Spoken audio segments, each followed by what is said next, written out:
Welcome back to Split Decision. We've got another exciting week for episode 20. We're going to preview UFC's Sao Paulo. We'll draft our top 5 landmarks. Then we'll preview our favorite football matchups across college and the NFL. And finally, we're going to get into Stakes and Takes, which is our betting segment where we'll give you our best advice for all this week's matchups.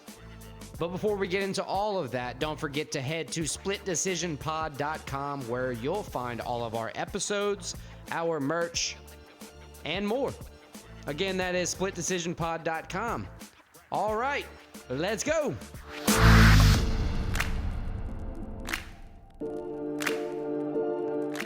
All right, so after a week of no UFC card, we're finally back. This week, the UFC goes on the road again. It's not a pay-per-view event. It's a fight night. It's UFC Sao Paulo in Brazil. So they really packed this card full of Brazilian fighters, especially Brazilian male fighters. Do you think we're gonna have that? Threw me off for a second when you said Brazilian male fighters. I was like, wait. But then I realized there are a few female divisions. Do you think we're going to have a setup kind of like last week where it was like a mostly Muslim winner card? I mean, you went, or not last week, 2 weeks ago? I think it could be similar to that, but I don't think, not that Brazil's, it's not, you're not going halfway around the world. You're like still the same time zone, so I don't think your times is messed up. So I don't know if the home field will matter as much as it does going to It's not so drastic, maybe? Yeah. Okay. But the first fight, we're going to cover the whole main card. And the first fight of the main card is Israel Bonfim, one of the Bonfim brothers, taking on Vince, how do you say his name? Pitchell? Vince Pichel? Vince Pichel from hell. So it's the Brazilian and Bonfim, the 27-year-old, taking on the 40-year-old Pichel, the American. Bonfim 19-4, Pichel 14-3. How do you see this fight going? Look, Bonfim lost to Benoit Saint Denis his last time out. He lost by submission. Only in his second UFC fight. Right. I think not a fluke by Bonfim. He faced just the ran real into deal. a killer. Right, exactly. In the lightweight division, Benoit Saint Denis is on the significant uptick. Pichel lost to Mark Madsen last out by decision. Bonfim's 1-1 in the UFC. He's beaten Terrence McKinney, and like I said, he lost to Benoit Saint Denis. Still new to the UFC, and in his entire career, he's only lost by submission. One thing I found, he's only lost by submission, as you said, and Pichel has never won a fight. He's never won a fight by submission. Right, so I think that's kind of what the UFC is trying to do here. Not give us a matchup to say that Pichel can't win or anything, which I don't think he will win. I think they're trying to build Bonfim. Right, I think it's a smoke up the ass, blowing the smoke for Bonfim to get him up in the cars, get him a few wins under his belt so he can, But Pichel's not easy. He's 7-3 in the UFC, and he's been in there since 2012. So it's not going to be – it's a good, favorable matchup, but it's not going to be a cakewalk, I don't think. He's going to – Pichel's a talented guy. Right. Pichel's got 8 career KOs, six career decision wins. He's only lost 3 times, like you said. Once by KO, once by submission, once by decision. 7 UFC wins. He's fought since 2012. He just doesn't fight a lot. He fights about 1 per year, it seems. Right.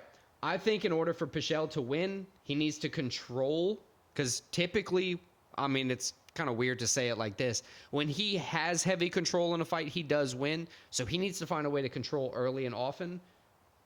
But honestly, I think this fight sets up for Bonfim to get the win. Right. I agree there. I think Bonfim is set up to get the win here. And he had 13 straight wins before that last fight. So it is going to be interesting to see how he bounces back, but I think he bounces back with the win. It's a type of loss he's bounced back from before. Like we said, he only has lost by submission 4 times. So it's nothing. I don't want to say he's used to losing like that. He's going to come in pretty confident knowing this guy's not going to submit him, though. Right. He doesn't have to worry about that whole angle of the game is submission. Now, Pichel can take you down. He does have a high takedown rate. But he doesn't go for submissions. It's takedown, ground and pound, and control. Kind of holds you down. Right. He likes to do that ground and pound damage, but I still think Bonfim's going to win. So I think we agree on that one. Yep. Moving on, the next fight we're going to cover is Rodolfo, the Black Belt Hunter Vieira. That's actually a sick nickname. It is, especially when you do like he does. Guy. He has 1 KO victory, 8 submission victories, 9-2 in his career, only losing once by submission and once by decision. He's facing Armin Superman Petrosian, 9-2 in his career as well. I thought I wrote that wrong.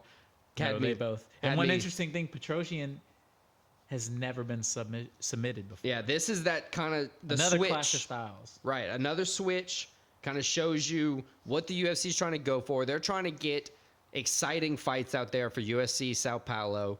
Petrosian was on one of the first cards we covered, I'm pretty sure, when he fought CLD. He is. Leroy Duncan. Right, he was. I think Rodolfo Vieira is a very high-level jiu-jitsu person. He knows his way around the canvas. He's known for his submissions, winning 8 times. He's 4-2 in the UFC, only losing those 2 times in the UFC. He's alternated his he keeps win loss. Right. I'm sorry.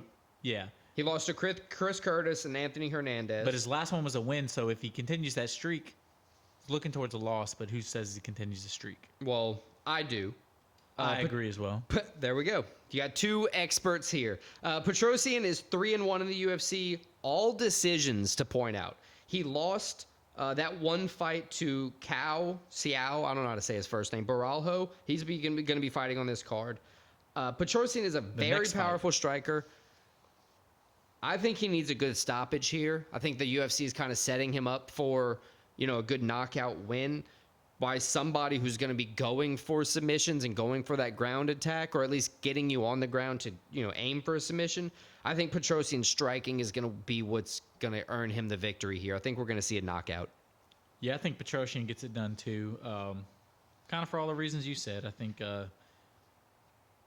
he's not a guy that gets submitted a lot. He's taking on a submission guy. And we've seen him fight. Like you said, we covered his fights before. So, it's one of those things like he's won by decision with us. We've seen him be able to KO somebody. He just hasn't done it. I think he's due.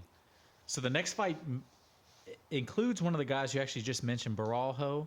The natural, taking on Abbas Magomedov. Last time we saw Magomedov, Sean Strickland was TKOing him in the second round. I don't want to take anything away from Magomedov. Yeah, because now that's not a bad loss after the way. Right, in the moment, Sean just beat in the Izzy. moment, it wasn't even a terrible loss because Exactly. Sean Strickland, is one of those fighters. He's scrappy. He could do anything at any time. But then he just ascended. But now he has the belt. So it's like, all right, Abbas, they're giving you another shot against Baralho. He's perfect 4-0 in the UFC. 14-1 overall, too. So he's a guy that wins.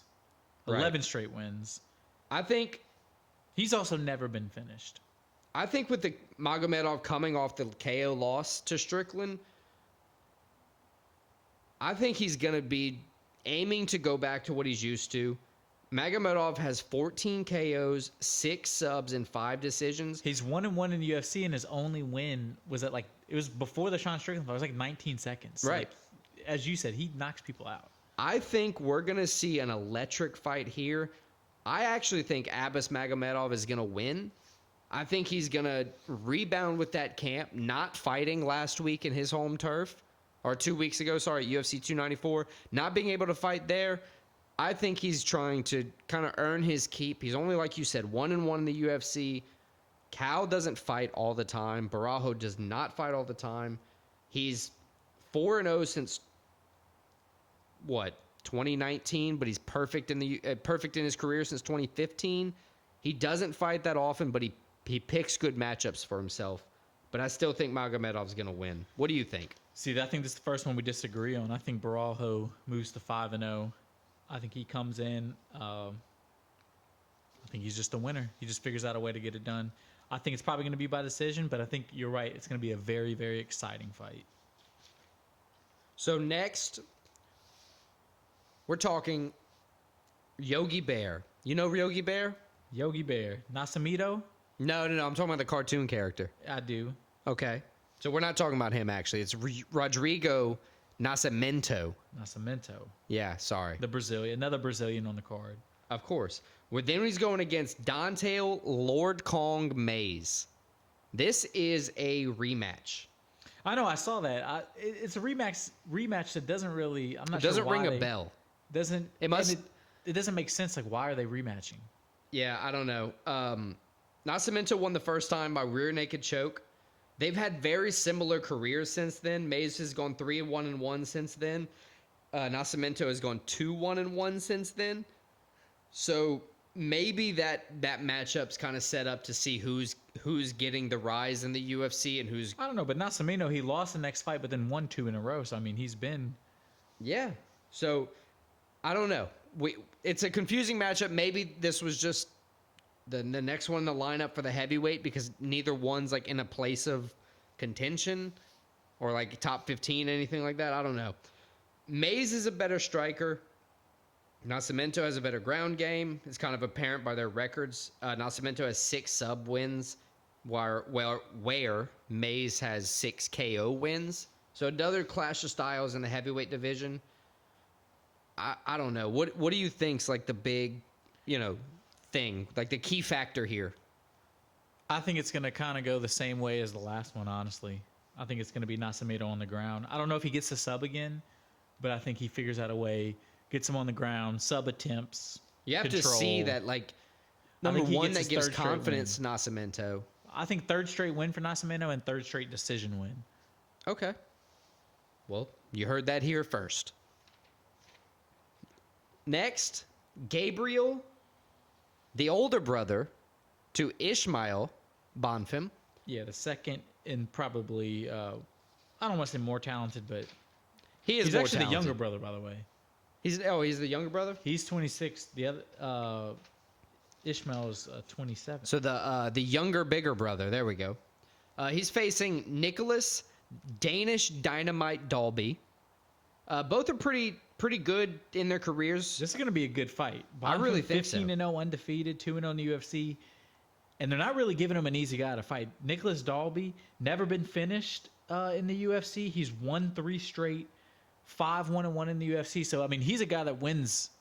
He knows how to win at the now at the top, not top level, but like UFC top level. The problem for me with Dalby on this one is really what you just said. He's 5-1-1 in the UFC. It's great that he has the wins, but he has 5 decision wins. I don't think decision wins are bad. Like, it's not a bad thing. It's a bad thing when you're facing somebody like Gabriel Bonfim, who has 15-0 in his career, 3 KOs and 12 subs. He doesn't go to decision. But Dalby doesn't get submitted either. So, you're right. Yeah, he's never lost by anything other than decision. Yeah. So I think like this is going to be a testament to Gabriel Bonfim. I think Bonfim is going to come out and he's going to show that the hands matter and the ground game matters. And I think this is going to be a situation where Nicholas Dalby has to be absolutely perfect to win the fight. If he makes I think this is going to be one mistake, it's done. I think it's a very, very close fight. I think Bonfim wins. I as well. But I think it's going to be his first decision win. So he's going to go 16-0 with 13 KOs, 12 subs, and 1 decision victory. I think it's going to be a close decision victory over Dalby. Dalby's going to not teach him a lesson, but he's a vet, and he's going to give him teach him a lesson, but lose. Ismail and Gabriel debuted January 21st together, and this is the second card they're both fighting on. Yeah, they both fought in July. They just didn't fight on the same card in July. So pretty cool that they're able to fight together pretty often. So that was the co-main. Let's move on to the main event. Maybe the most exciting fight too. Almeida. How do you say his first name? Jalton? I listened to Daniel Cormier say it today. Jailton. Almeida. Mahadino versus the Black Beast, Derek Lewis. His balls are hot. It's a guy that career ascending, possible future champ. People have been talking about for a while, taking on Derek Lewis, who he had a great fight his last fight, but before that, his career it seems like he's hit his absolute peak. Yeah, he dropped like 3 in a row before. 3 in a row. 2 guys, way different positions in their career. Almeida 5-0 in the UFC. All of them finishes too. Right. Almeida's 5 wins, 5 finishes. 14 straight wins. Future champ. He can do it on the ground. He can do it with his hands. And he's taking on the guy with the most knockouts in heavyweight history, I believe. 22 knockouts in his career. I mean, crazy. And in the last fight, he showed something different with a flying knee. To Rogerio de Lima, it was nuts. Did you see de Lima's quote? His teeth It were was like loose? 2 days later. It was like, my can't life is eat. horrible right now. My teeth are loose. I can't eat. Yeah, that's pretty wild. Look, another fight. This is a weird one. So I did some looking. Jailton comes in light in the heavyweight division. He does. He comes in like 240. On the People say he scales, like should 235, 240. So Yeah. he walks in probably that in the cage. Like, he's not cutting weight. But he's also an absolute, like, Monster. his body composition is different than most heavyweights too. He's Right. He's built. jacked. He's built It's like all muscle. Yeah. He's built like Ngannou. It's crazy. This is an impressive fight for me. It's tough. Almeida, like you said, won 5 out of 5 finishes in the UFC. His most recent fight, I should say, he submitted Rosenstruck. He's been back in heavyweight since last year in 2022. We have Derek Lewis on his first fight in an 8-fight UFC deal. So they're not giving him an easy road. They're making it hard on him, but they're keeping him around, so we're all happy about that. He just KO'd Marcos Rogeros de Lima with that flying knee me and you just talked about. And he was, honestly, he had a six-pack. He was in the best shape we've ever seen Derek Lewis in. If anybody... Almeida always has a six-pack. Almeida's had a six-pack since he was in 3rd grade, I'm sure. He's also had a full beard since then.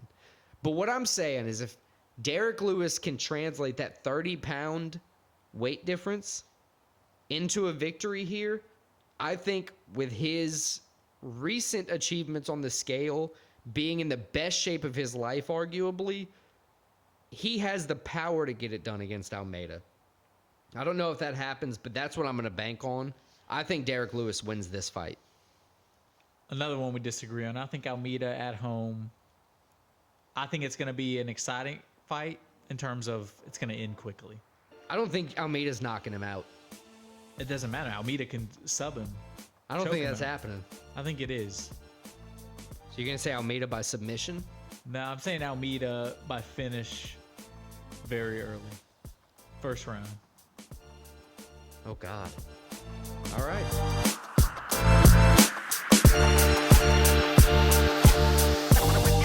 All right, so for top 5 this week, we're going to do our top 5 landmarks / monuments / natural wonders. That's a lot to put on a graphic, homie. I'm going to just write landmarks, but once you see the list, you'll kind of get it. Yeah, I mean, all those things kind of are all lumped in together. And I think you had the first pick this week. Dude, this is a hard one. There's a lot of good picks on this. I'm almost glad I have 2 and 3 rather than 1 on this one. Yeah. Because there's like 5 or 6 like 1-1 picks. Elite level. Shrouded in Mystery is my number 1. Not the words shrouded in I was like, mystery. oh, I might get all 3 of mine. I might get a perfect top 5. No. Man, I was listening to Joe Rogan, Graham Hancock, and they were talking about the Great Pyramids. So I'm going to go with that. Shrouded in Mystery. The Great Pyramids. We don't know how they were built. No, there's a lot of questions, a lot of mystery involved. I got to go with the pyramids. Everybody knows about them. Very distinct. So one of the first things you learn about. It's crazy. And they're really cool. Also a bucket list item. You know, I want to go see the pyramids. It's not a bad pick. That was going to be my 1-1, I'll be honest. But you saying Graham Hancock, Joe Rogan made me think of my one I'm going to pick right here. You can't even spell The Sphinx. Oh, never mind. That's on my list too. I'm picking the Sphinx. I think that's cool. It's another thing, as you said, shrouded in mystery. It looks like they... Dude, it looks like they edited it. Okay, or like so went back and redid it. Yeah, that when they were talking about that was pretty cool. How one part is so much more aged than the other part. Yeah, so the head that's supposedly or not supposedly, it's a pharaoh now. They think it was like a lion back in the day, or back one day, Or like a giant, or literally like a giant cat. like Anubis. Wild type stuff. Yeah, it's just cool. It's that was on my around list. the same time as the pyramids, and pyramids are cool. Don't get me wrong, but it's more like an artistic thing. Yeah, the pyramids were a structure that have a lot of It's secrets like in massive. This thing is like, what does that mean? it. Right, like, or what was it before? Like, it just has a whole different level of mystery behind it. I get it. That's a good one. Yeah, so Sphinx, my number one, and then my number two. This is another tough one. A lot to choose from, a lot to think about. Yeah, a lot of this is like it's not all going to be like history based because like in the past 30 years we haven't done. I think I'm gonna pick this number two because there's one I really want to pick, but I think I can get it later. I hope I'm not fucked. But my number two is gonna be the Coliseum. Ooh, that's a good pick. I have that on my list as well. Still standing. You can still go visit it today. In a society right now that's built so much on like sports as in the culture, it's crazy to think that one of the other great empires in the past kind of had the same thing. It makes you think more that it's a human thing. Yeah, it's like we love the UFC, right? That was their UFC. Their UFC, that was any of their sports. Right. That was their football. That was where, they competed all of their things. That's a good pick. I like the Coliseum. Yeah, so Coliseum, my number two. What's your number two? Oh, man. This is hard. I think for my number two, I'm going to go with something that doesn't exist anymore. That's going to be the Library of Alexandria. Oh, that's not what I thought you were going to pick, but not a bad pick. No, it's another one of those things that's, shrouded in mystery. I didn't have that on my list, but it is a good pick because they burned it, didn't they? Right. It's like we had no idea what they had. Right. One of those other things, I guess for me, like when I think of a top 5 landmark, if it's a man-made or a supposed man-made situation, and then it's also got mystery around it, it really kind of like doubles down on the significance of the landmark. Is because number one, you couldn't get all the stuff out of the Library of Alexandria or much based on what history tells us. And on top of all that, there's like you just said, what did they have? There's countless things that were lost. It probably has a lot of the answers that Graham Hancock and them want the maps and everything that hypothesize about. Right. What they're talking about. All those types of things. It's not a bad pick. Man, my third pick, this is hard. I think I got to go with the Parthenon. It's not a bad pick. Another historic monument. This one's shrouded in way less mystery. Just a temple to the gods. But it's a beautiful place. You can tell when you look at pictures of it. I've never been. Another place I'd really like to go. But you can tell when looking at pictures of it, the craftsmanship behind it. Just we don't do things like that anymore, and we don't build things to last like that. Right, like it outside of like a war happening, or like a siege from back in those times, that would still be standing. We don't build things out of stone like that. No, we make hodgepodge materials, concrete and stuff to support, which is fine. Like that's industrial age, all good, but it's not the same. So I picked the Parthenon. It's not a bad pick. What's that mythical number 3? My number 3 is going to be Petra. The city in Jordan that's literally like they build it out of the stone. Nobody knows how they carved into the stone. Yeah. I think it's Indiana Jones it was in. It's one of those things a lot of people have seen, and they've seen that famous there's like one famous building in the entrance into the stone, and they don't know what it is, but it's such a cool thing. And it's something we don't really know a lot a lot, like how exactly they did it. Yeah, it's another one of those like shrouded in mystery very ancient culture. Just a cool thing. Cool visually because it's a little man-made mixed with natural wonder. Yeah, because the rocks are so. It's not carved. It's not an object that's carved out of stone. It's carved into the stone, and it's accessible. So it's. It's even more in depth. I get it. So now my number 4. This is hard. This is getting pretty hard. I don't want to leave anything off. But you only get 5 picks. I only get 5 picks. So you're leaving approximately like 300 things off. So my number 4 is going to be the Acropolis in Athens. Ugh. Birthplace of democracy. a lot of free thought, like the birthplace of like kind of free think. Yeah. Um, The birth of idea. Part of it's still standing. Enough of it's still standing where you can kind of get an idea of what it was, which I think is cool. Yeah. So there's a lot of mystery in it, but there's also a lot of like, no, it's actually still there too. It's in a beautiful country, beautiful place. The Acropolis, my number 4. I like that. I like the Acropolis. I feel like I know where one of these like overseas vacations just kind of generally needs to be directed at one day, based on both of these lists.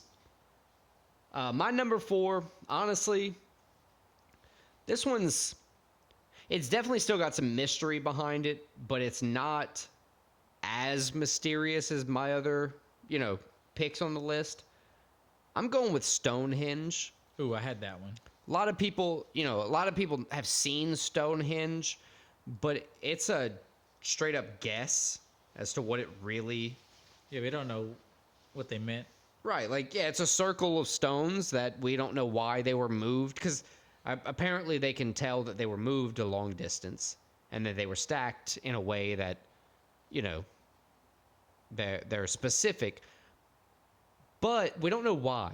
Is it an alien thing? Is it a burial thing? Is it a religious thing? No telling. It's got some mystery behind it, but it's not like the most ornate design structure. It looks like very rudimentary. I mean, it's a circle of standing stones with a couple stones laying across the top. It's not crazy, but it looks, and you can tell there's something different about it. Like, me and you couldn't go out there and just put that together. So, Stonehenge. And I guess that leaves me for my number 5, or for the first number 5. I'm going to go with the Great Wall of China. I had that one on my list. Honestly, it's, in my opinion, the biggest or the best proven man-made marvel that exists. Because we don't know how the pyramid, we just know that we know we made them. Right, we know we made the Great Wall of China. We don't know at what point the pyramids just came about. That's all kind of up in the air. We know it's man-made. Maybe.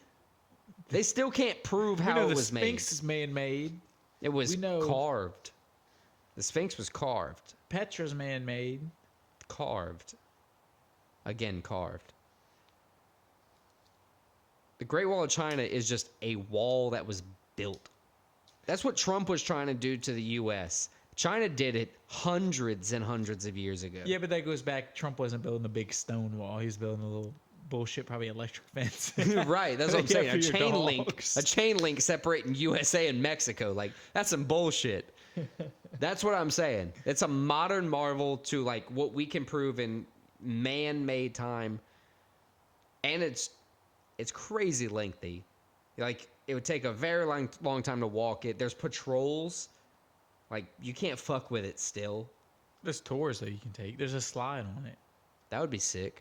I would take a slide down. You can take a slide down. I would water slide through the length of the Great Wall. There's water involved, but no, you're right. What's your 5th pick?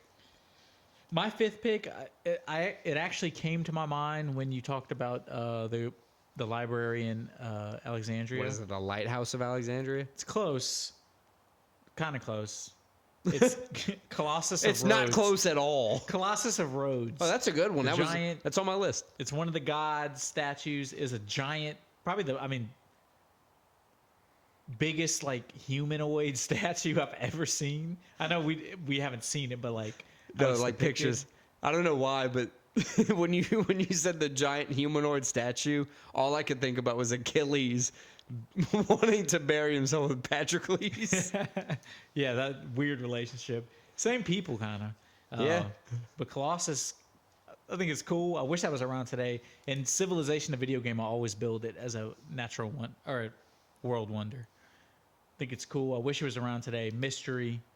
Like, how'd they do that back then? No, that's a solid top 5. I like the Colossus of Rhodes as the last pick. Honestly, I don't think there's a bad pick in any of these top 5s. Yeah, we went real ancient. Yeah, Give me like a couple honorable mentions you had. Statue of Liberty. I had that one on my list. Christ the Redeemer Christ the Redeemer. in Brazil. I had the Mount Western, Rushmore. Mount Rushmore. I had the Western Wall in Jerusalem. The Lighthouse of Alexandria. Lighthouse. I didn't want to have both Alexandria Taj things. Mahal. Grand Canyon. Arc de Triomphe. Niagara Falls. If you're going to have Arc, you got to have the Mount Saint Michel. Mount St. Eiffel Michel, Tower. and you also have to have Eiffel Tower. Easter Island. I put the Death Star on the very bottom in the corner because The Death Star. It's not real. you know how I like to do fictional landmarks? Or like Machu not fictional Picchu. landmarks, but when I always try to bring in like fictional stuff into my tops. Once I'm actually made the list, I was like, I can't in good faith put anything not Put the like Death Star over the pyramids. right, like nah. Number one, Death Star. Let's go. Yeah, no, Niagara Falls, Grand Canyon. There were some good ones. Colossus of Great Rhodes was on Barrier my Reef. list. What? Great Barrier Reef. Yeah, Great Barrier Reef. I was on there. Antarctica as a whole. It's not a That's a landmark. continent. It's not a landmark, but it's I don't know. I just It's can't just stop. a piece of land that's cold. Yeah, but there's stuff there we don't know about. Are you I'm one of telling them you. flat earthers? No. Not thinking there's dinosaurs living in It's a Antarctica. giant ice wall. Yeah, it's like, we haven't flown over this? What the hell? Yeah, so I think that pretty much wraps up our top 5. And a few honorable mentions. Makes it fun. Don't forget to vote on who you think has the best top 5 landmarks. Christian, you want to run down your top 5 real quick, and then I'll run down mine? Yeah, I had number 1 Sphinx, 2 Colosseum, 3 Petra, 4 Acropolis, 5 Colossus of Rhodes. And mine were the Pyramids of Giza, the Library of Alexandria, the Parthenon, Stonehenge, and the Great Wall of China.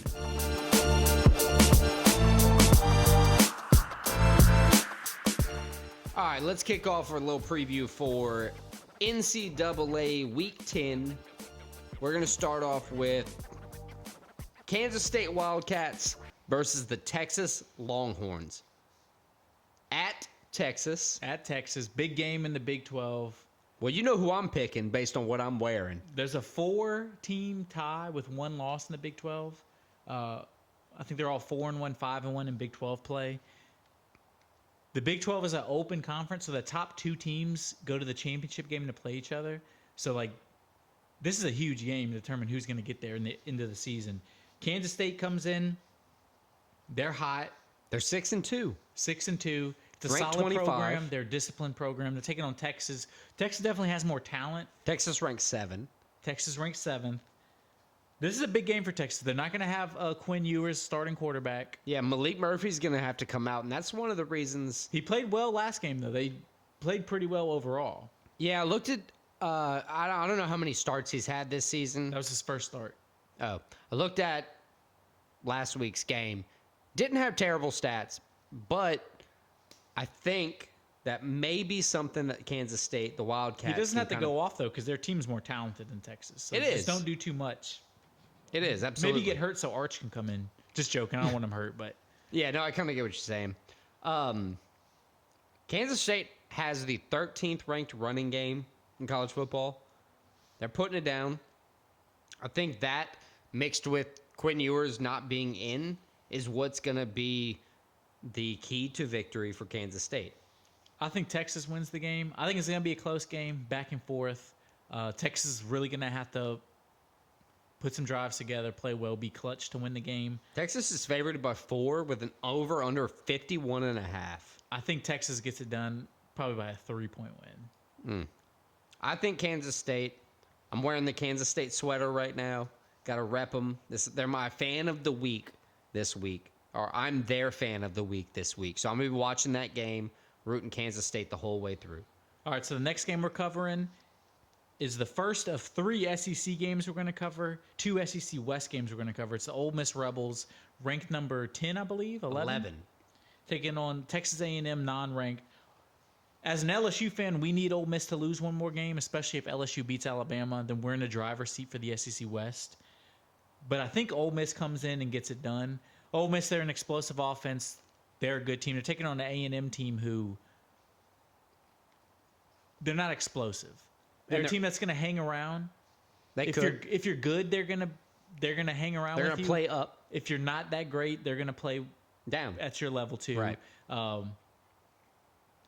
They've lost when the Aggies have lost when facing every ranked opponent this year.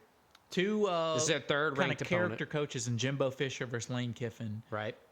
I think, especially the fact that it's going to be in Oxford, Mississippi. I think Ole Miss. This is the best team Lane Kiffin's had since he's been there. I think Ole Miss gets it done. I think it's going to be a close game though. I agree. I think Ole Miss is going to disrupt Max Johnson, and I think they're going to Max Johnson, former LSU quarterback. I think they're going to And use son of Brad Johnson, Super Bowl winning quarterback. for whom? The Buccaneers in like 2002. Oh, cool. I think they're going to threaten Max Johnson. I think they're going to disrupt him, and I think Ole Miss is going to win. So it looks like we agree on that one. The next one, another SEC game. Is that the Missouri Tigers versus the Bulldogs? Exactly. This is an SEC East game, but it has the same implications on the line where the winner of this is in the driver's seat to go to the SEC title game. Man, Missouri's coming in ranked 14, 7-1. Only lost to LSU. Pretty crazy. And then the Georgia Bulldogs are Two-time defending champ, 8-0. undefeated. Brock Bowers just had surgery, so he's out. He might come back into the season, but he's out for this game. Bank on that. Shouldn't stop the Bulldogs from scoring. They've Honestly, been getting better and better. The Tigers, they're good, but they're not at this Georgia level. had a slow start to the season in that they weren't losing games, but they weren't dominating. They were kind of just walking games. sleepwalking through games. Right. They seem to have turned it on recently. They beat the shit out of Florida last week. I will say this. In the last 6 games, Georgia is 1-5 against the spread. What's the spread for this? 15.5. Yeah, I think Georgia wins. But by like 13 or 10. No, I'm going to say by 17. I'm going to say like 35-17 Georgia. Damn. So they're not going to be able to get it going on offense at all for the Tigers, you think? Yeah, I think I Georgia. don't think- yeah, I think Georgia's run it is. I don't think hitting Georgia's going to their lose stride here. right now. I don't. Georgia's going to go 9-0, I believe. But I wonder by how much are they going to win by. So, I'm going to keep an eye on that one. I definitely want to pay attention to what's going on with that game. All right, next game we're going to cover is a huge game in the Pac-12 championship race to try to get to the Pac-12 title game. Washington, the Huskies, taking on the USC Trojans. Washington still undefeated. What are they ranked, number 4 or 5? 5. Taking on USC, who looked like they were on their way to lose 3 straight games. They came back right at the end to beat Cal, 50 Like 100, to 49. Yeah, was like the a final 100-point game. It's crazy. So USC, I mean, they have a good offense. Obviously, we know about Caleb Williams. They have a bunch of good receivers, but They have a trash defense. They have apparently. a horrible defense that lets up a lot of points. What do you do if you're Caleb Williams on this team? I mean, you just play and then. Everybody NFL, knows get you're paid that millions good, of so dollars. you're no matter what happens, you're He's draft good, stock. but I don't think.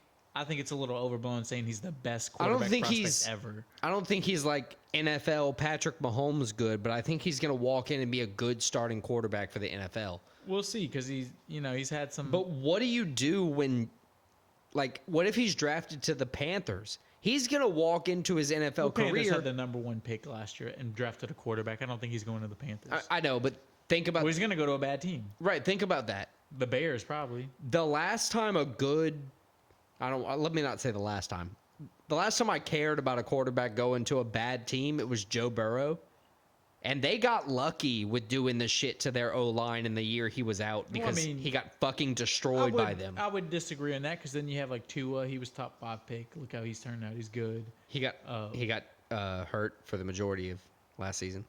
Yeah, but right now they're one of the best Right, teams but in the because NFL he as got MVP hit, candidate. because we have to have a little bit of a different argument for Tua because he's left-handed, so they're not. Joe missed the whole season. Right, that's my argument is that they couldn't cover him. They did that to help him because of that. So I don't know what happens with Caleb Williams in the NFL. I'm excited to see it. I have him losing this game though. I do too. I think Washington's going to win as well. Over under of 76.5. Yeah, it's going to be a high-scoring game. Washington's going to score a shit ton on USC. USC's going to have to score a shit ton on Washington to even keep it close. I feel like me and you could score a shit ton on USC. Right now, if I was controlling a Madden team versus USC's defense, It'd be like playing me in Madden. exactly. 42-7. or some stupid shit. Look, Caleb Williams is great. USC's defense is trash. They let up 33 points per game, which, in all honesty, I think that's the sole reason they've lost. Like, not being able to stop Notre Dame from scoring. Who else did they lose to? Right after that, I don't remember. But not being able to stop either team from scoring. Utah? No. I'm gonna remember as soon as we stop Yeah, recording. me too. But anyway, not being able to It's a Pac-12 team. not being able to stop them from scoring points, like they're losing They let games. Colorado. They're losing Colorado games almost beat 'em. 39 to 37, like stupid shit. They let Colorado score like 44 on them. Right. I think Washington's going to win here. I think you have two of the best college quarterbacks in the nation going at it this weekend. Big Penix energy. What does that mean? The quarterback Oh, for Washington, who's one of the Heisman favorites, behind the game of the week's quarterback, Jaden Daniels. Jaden Daniels is crazy. I mean, he is by far the best stats in college football right now. Well, I guess, look, my pick is Washington. Your pick's Washington? Yeah. So jumping right into the last game of the week. Game of the week. The showdown. Usually one of the games of the seasons every season. Well, this is a huge game right here. they planned this game this point in the season so both teams would be coming off of their bye.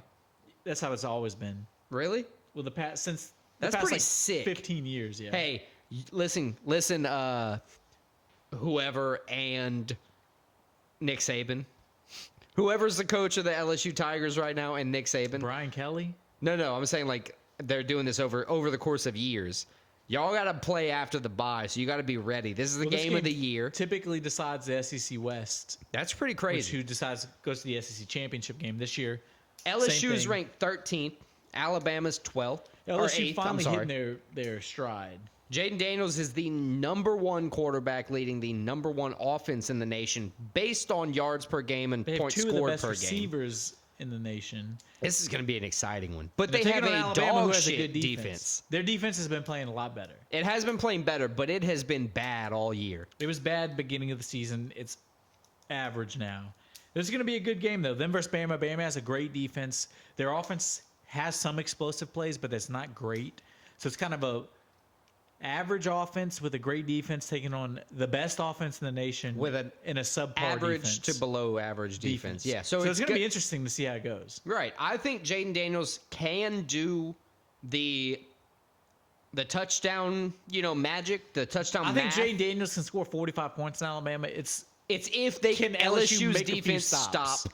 Right. We don't even need to do it the whole game. We need a couple turnovers, really. Yeah, you need the crucial first half stop where it's like 2 minutes left in the second quarter. Just get a pick. Get a pick or just force a field goal. Like Force field goal, minimize the It's damage. college, the kicker misses it. Then it's Right. like boom. Oh, we're back in it. Pretty or, much a turnover. Or boom, boom, where we have a chance to score because banking college on- games score all the time with 40 seconds left in the half. It's ridiculous how many times I've seen this season. I'm banking on LSU's defense to step up. Obviously, I'm a fan. I'm never going to pick against them. I think it's going to be like a 45-41. I don't know how. I think LSU gets it done in Tuscaloosa. I agree. I think LSU wins. I think Jaden Daniels leading that offense to over 500 yards a game so far this season is going to be the key because regardless of the team Alabama has played, good or bad, they haven't even been able to produce 300 yards of offense per game on average. So I think LSU is going to get the victory, kind of just go over the top and, as you said, decide the SEC West here. So those are our 5 college games. Let's move on to the pro games we're going to cover this week. And the first one is the first game. Well, I guess it's not the Thursday night game. First game on Sunday. It's in Frankfurt, Germany. In Deutschland. And they don't always put these international games aren't always like marquee matchups. These are two of the best teams in the NFL playing in Germany. And it's coming at the best time because this is I would argue it's a must-win game for the Chiefs. It's not a must-win. It's a must-win if you want to be poised to get a great It's not a spot must-win. in the draft. Chiefs, Not if in the they're draft. In the playoffs. The Chiefs are a team. If they're in the playoffs, they're fine. This is not a must-win for the This Chiefs. is a different. We've seen a different performance from the Chiefs through and through this season. It's early. 8 weeks into the season is not early, They're sir. 6-2. What are you talking about? They've lost twice. They lost to the Broncos last week. It's the NFL. 6-2. That's great. right. They're fine. All right, you'll see.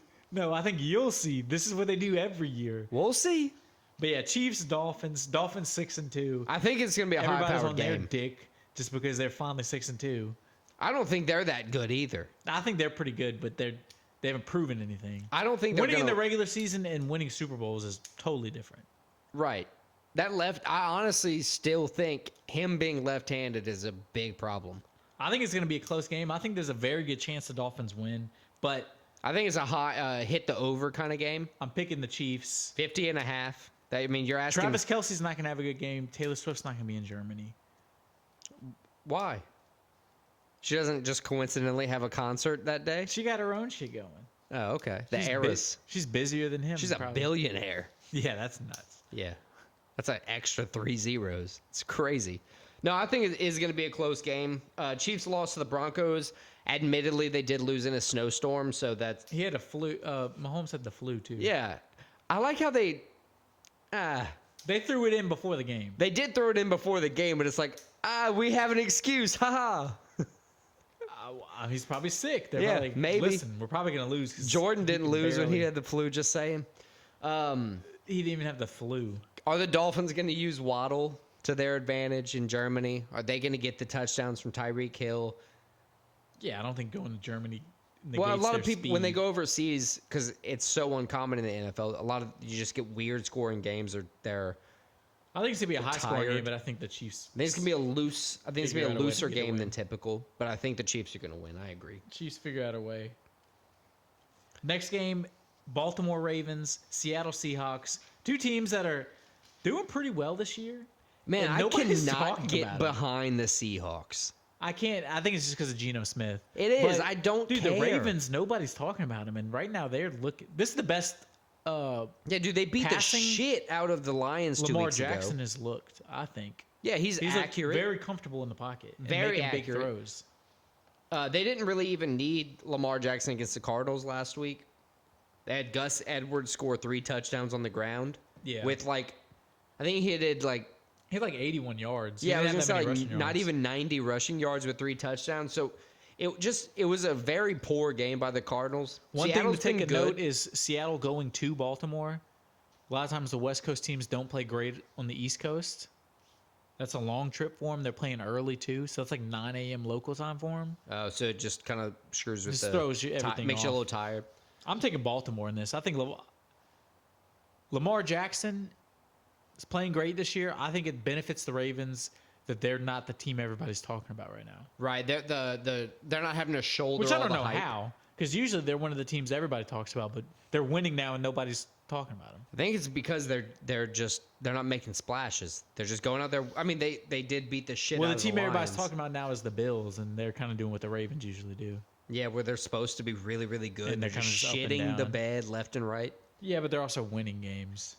Geno Smith has been just good enough to secure victories with the Seahawks. He's not been playing bad football by any standpoint, but he's in the just last, been since he's managing. been in Seattle, he's been playing pretty good football. Oh yeah, way better than any other point in his career. But this season, he's been more of a game manager than that, pro athlete we saw last year. Pro athlete. I'm just talking They're shit. all pro athletes. What are we talking about? Don't disrespect the man. I'm not going to respect the man. Seattle has not the best run game, so I think the Ravens are going to win here, honestly. Jumping in. I'm taking Baltimore too, if I didn't say that already. Yeah, you did. At least I think you did. And let's go to the game we both were confused about. I thought I fucked up the game. Turns out you fucked up what game we were talking about. Well, It's I still don't know what game we're the talking LA about. Rams Oh. taking on the Green Bay Packers. I think the Rams come in 3-4, Packers 2-5. I don't even have to. I don't know why I'm flipping my page. I don't have that written down. Packers, they all wanted Jordan Love to be the next Aaron Rodgers. After they had Brett Favre for so long, they have Aaron Rodgers for so long. They thought Jordan Love next in line. They thought It's that- not looking like it. They just thought that, if we just grew, Packers quarterback he's going to be the quarterback for at least 10 years. right? Yeah, they fucked that up. And it doesn't look like it. Packers seem to be a dumpster fire. With The the Rams Rams aren't not great. far behind. I wouldn't say the Rams are close to a dumpster fire. They're just kind of average team, 3-4. They could beat any team in the NFL. Like I wouldn't be surprised, but I also wouldn't be surprised they lose any game. Right. It's weird what they've been doing. You have Cooper Kupp, who's had a rough season so far. You know, he got hurt early on. He hadn't had the chance to bounce back a whole bunch yet. They have the young receiver stepping up. With the emergence of Puka Nacua, that's been great for him. And, you know, I think it's a thing with, like, they don't have that rhythm that they need going into all these games. Well, I think they'll have it this week, though. I think the Rams go into Green Bay and win. I don't trust Green Bay. I don't trust Jordan Love at all. I don't think even Matt LaFleur might not even be a great coach. Maybe it was Aaron Rodgers. I agree. I think the Rams are going to win this week. I think, like I said, I think the Packers are a complete dumpster fire, and I'm happy I live this far away from them at the moment. All right, so the last two NFL games we're going to cover are two huge games. Big implications. Big implications. One is a bona fide rivalry. One's kind of becoming a little bit of a rivalry just because they've both been good for a couple of years. First one is going to be the Dallas Cowboys, Philadelphia Eagles. Divisional matchup. Traditional rivalry. Eagles look like one of the best teams in the NFL. Cowboys look like kind of like the Rams, except they're a little better than the Rams. They beat the shit out of the Rams. Cowboys are crazy. But they're a team this that year. could literally beat and compete with anybody. But also They can go in and fuck the bed. Or shit the bed. Fuck They the could bed go in- and they- shit the bed. They could go in and lose 42-0, but go in and win 40. They have won 42-0 and lost damn near 42-0 this The season. 49ers blew them out. And The they blew Cardinals out the blew 'em Giants. out. They blew out the Giants. They beat the shit out of other teams. It's weird. Cowboys are all over the place. I fully expect this to be a weird, low-scoring game. It's definitely going to be a low-scoring game. I think Philly is one of those teams that kind of dictate. When they play teams, you got to play like they play. Right. They're going to muck it up. They're going to try to beat you like They're going to beat 24 you to nasty if they're 17. going to beat you. They're going to be nasty to you. Right.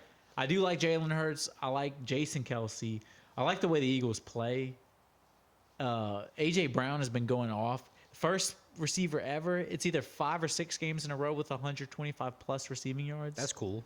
He's been going off. It's in Philly. I think these are the kind of games the Dallas Cowboys lose. This is their MO. They This lose is a games like big-time this. game.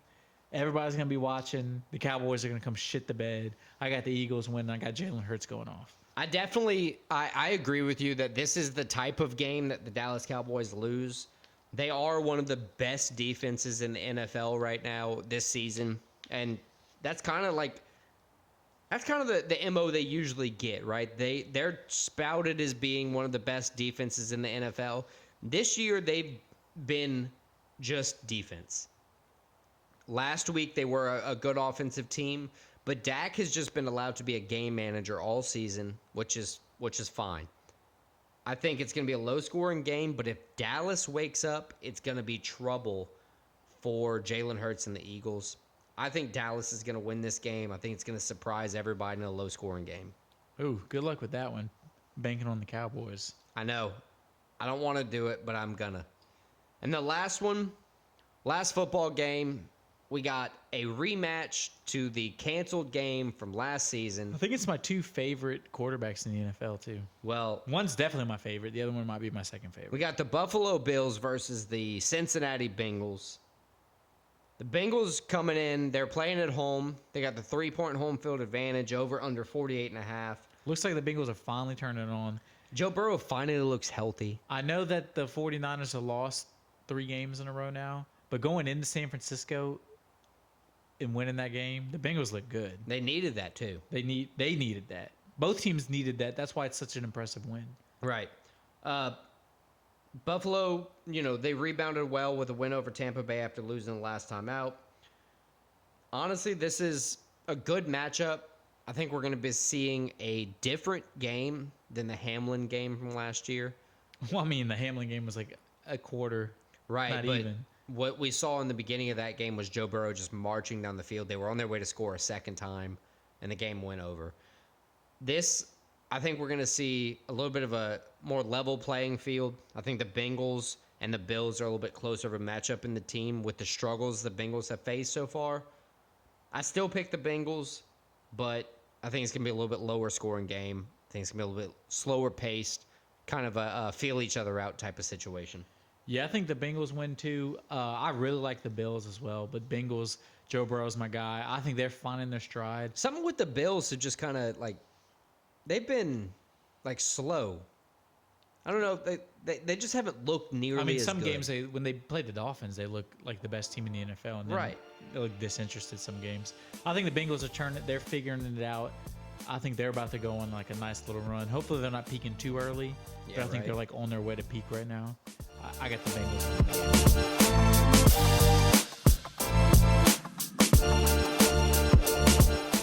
All right, and now we have Stakes and Takes, the betting segment where we give you our best betting news for this week's games. And picks. And picks.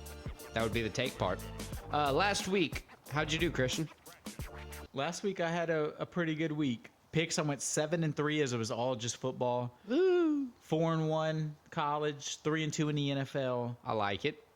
I went 4-1 college as well. I got the Sooners wrong. Yeah, I think we had the same college picks. We did. Because I also had the Sooners wrong. I did 2-3 in the NFL. I got the Colts wrong, the Chiefs wrong. They lost to the Broncos, so they shit the bed bad there. And then the 49ers lost to the Bengals, but I'm not mad about that one at all. I had the Chiefs as well, so that's an L for me. I had the Steelers beating the Jags. That's an L. I did have the Saints beating the Colts, which I'm happy about that one because they beat your favorite team. Yeah, that never feels good. But it was, like we said last week, it was the split decision bowl, and you took the first crown. I mean, it decided our whole week's of picks. It really did. You went 6-4. I went 7-3. It really, really did. And in stakes, I went 3-2. I won 3, lost 2. I got the Louisville money line. It was a plus. Jaguars money line. And Bengals plus 5.5. Should have gone the money line there, like you did. Oh well. Lost Wake Forest plus 20.5. I really thought their defense was gonna do enough to cover that. No, they blew that in the first quarter. They fucked that up. And the Rams did not cover 6.5. They barely were able to make the score look pretty by the end of the game, but they got absolutely dog walked by the Cowboys, like 42-6 or something crazy. It was not pretty. How about for stakes? What'd you do? I did 4-1 in bets this week, so pretty good. My only loss was the Steelers money line. They lost to the Jaguars, as I said. That was one of my picks. I was wrong. I got Oregon Ducks money line right. At least you didn't do the thing where you picked one thing and then bet the other, and then get both wrong. Right, you got like the opposite wrong, like the one that didn't matter you got wrong. So I had Oregon Ducks money line, Louisville Cardinals money line, Cincinnati Bengals money line, New Orleans Saints money line. All 4 of those won. So 4-1, I will take that. Yeah, absolutely. I needed that one. So for the standings for season 0 of Stakes and Takes, brings me for my takes to 101, 57-2. Slight advantage over Christian of 97, 61-1. And for the stakes, still pretty close to even, 41, 33-2 for myself. And Christian, you're at 42, 33-1. And then AI getting a very strong 53, 24-2 so far. Very, very powerful performance from AI and you last week. I need to do some work on myself. So this week, my stakes are going to be for the UFC Armin Petrosyan money line. You got any UFC bets? I have 2 UFC bets. I have one that's actually my first parlay is 1 bet. I have both Bonfim brothers. They're both sizable favorites. Ismael and Gabriel Bonfim, so money line parlays. As 1 bet as both of them winning money line. I like it. Cool. And then my second UFC bet is going to be the under on Almeida versus Lewis, the main event. Ooh, so you don't have to pick a favorite. You just get to. Do you know? Is it out yet? Is it 2.5? As of now, it's not out yet. Okay. Either the round or the odds. Right. I imagine that would be, so it's a 5-round fight. That would probably be an under 3.5 or under 2.5. No, because it's 2 guys that finish guys, I think it'll be under 2.5. Yeah. Yeah. I like it. All right. So college, I picked Kansas State money line plus 165 and LSU money line plus 135 as my 2 college bets. I have 1 college bet, and I'm breaking my own rule. Every time I say it, I don't know why I do it, but I'm taking LSU money line, my favorite team. Well, look, last week you broke your own rule and the Saints won, so maybe you can strike twice. That is true. Okay, so just the one And I also LSU? picked against my other big rule, which I picked against the Muslim Russian fighter this week. You picked against Abbas. Yes. Right. I didn't. I'm trying to take one out of your notebook for that fight here. Oh, if you win that particular I'm fight, if Abbas never- wins, I'm never not doing it. Right. That just solid. Maybe 6 years down the line, I may once it comes full circle, but not until then. NFL. I got Kansas City money line, and then I'm taking the Bengals money line. I have 2 NFL bets as well. I have the Ravens money line, and then I have the Eagles money line. All right. So that'll give us all 5 stakes for this week. Fade us if you hate us. I'm not concerned with it because I know my 5 picks are going 5-0 this week. You know that's not happening. I haven't gone 5-0 yet. Neither one of us is going 5-0 this week. I'm hoping just for a winning record. I'll be happy with a winning record. Well, your confidence Please, betting gods. is in the toilet. I'm cool with either. No matter what happens, I'm having fun. So I think that about wraps up episode 20 here, Split Decision. Check us out next week. We're going to review UFC Sao Paulo. We'll take a look ahead to UFC 295, which is a big fan favorite fight It is. with Yuri Prohachkov, Alex Pereira. That's the main event, the new main event. And then we'll also take a look, of course, at NFL and college football games. Did you know some cats are actually allergic to humans?